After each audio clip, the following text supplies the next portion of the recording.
Kini, tanpa disadari, korupsi telah menjelma menjadi sebuah budaya. Terlebih di Indonesia, korupsi seolah sudah menjadi hal yang lumrah bagi segala lapisan masyarakat, dari yang muda hingga yang tua. Akibatnya, korupsi pun makin mengakar kuat dan perlahan telah menjadi sebuah kebiasaan. Gak melulu menyangkut hal besar seperti penggelapan uang negara, korupsi bahkan bisa ditemukan pada hal-hal kecil yang terjadi di kehidupan sehari-hari. Dewasa ini, korupsi memang telah menjadi persoalan yang rumit di tanah air. Jika kita melihat sejarah, korupsi beserta kolusi dan nepotisme sebenarnya sudah terjadi jauh sebelum Indonesia merdeka. Saat tanah air masih terbagi atas kerajaan-kerajaan, korupsi muncul dalam bentuk upeti yang harus masyarakat bayar kepada raja yang berkuasa. Maju ke era modern, budaya korupsi nyatanya masih berlanjut sampai saat ini. Berbagai berita tentang korupsi menghiasi seluruh tajuk media. Kerugian yang diakibatkan pun bisa mencapai jumlah fantastis. Para pejabat atau petinggi negara yang seharusnya menjadi panutan bagi masyarakat malah tertangkap karena kasus korupsi. Gak hanya sekedar merugikan negara, lebih dari itu, tindakan korupsi juga berdampak memicu kemiskinan dan kriminalitas.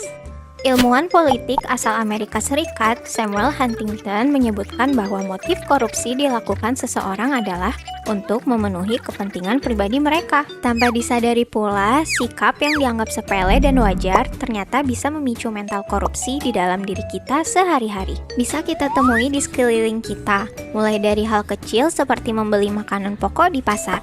Terkadang ada oknum yang menggunakan timbangan dengan takaran yang tidak tepat. Atau mungkin saat terkena tilang oleh pihak berwajib. Ada orang yang lebih memilih praktik uang damai daripada harus repot-repot ke persidangan. Padahal cara tersebut juga termasuk tindakan menyogok. Nggak semua korupsi itu identik dengan harta. Bahkan korupsi juga bisa berwujud waktu, di mana seseorang lalai dengan amanah mengenai waktu yang telah dijanjikan. Contohnya masuk kerja terlambat.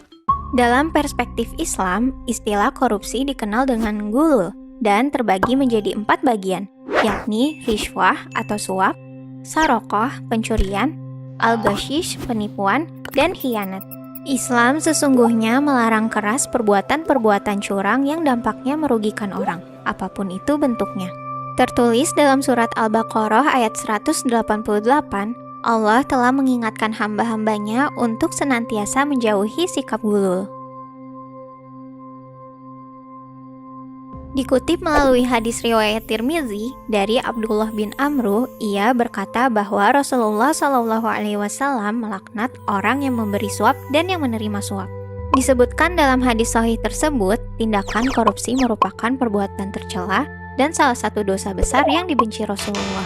Sejatinya, Allah tidaklah melarang sesuatu, melainkan di balik itu terkandung keburukan dan mudarat bagi pelakunya. Begitu juga dengan perbuatan ghulul yang tidak luput dari keburukan. Fenomena korupsi memang telah menjadi persoalan pelik yang tidak kunjung usai di Indonesia. Nilai-nilai kejujuran dan kebenaran perlahan mulai terkikis dari masyarakat. Namun, hal tersebut lantas bukan membuat kita hanya tinggal diam. Bangsa ini bisa berubah jika mengubah cara pandang kita dengan meninggalkan budaya korupsi itu sendiri. Sebagai warga negara yang baik, sudah menjadi kewajiban kita bersama untuk selalu menegakkan keadilan dan berpartisipasi dalam memberantas korupsi. Kita bisa berperan menjadi watchdog atau kontrol sosial, serta mendukung lembaga-lembaga resmi anti korupsi menjalankan tugasnya. Dan yang paling terpenting, kita juga dapat mencegah perilaku korupsi dimulai dari diri sendiri, dengan menanamkan sikap malu mengambil hak orang lain. Dengan upaya pencegahan korupsi dari diri sendiri, nantinya akan tercipta individu-individu yang amanah dan jujur, sebagaimana sikap tauladan yang dicontohkan Rasulullah SAW. Terima kasih, tunggu video selanjutnya ya! Download Kita Umroh di Play Store dan di App Store sekarang!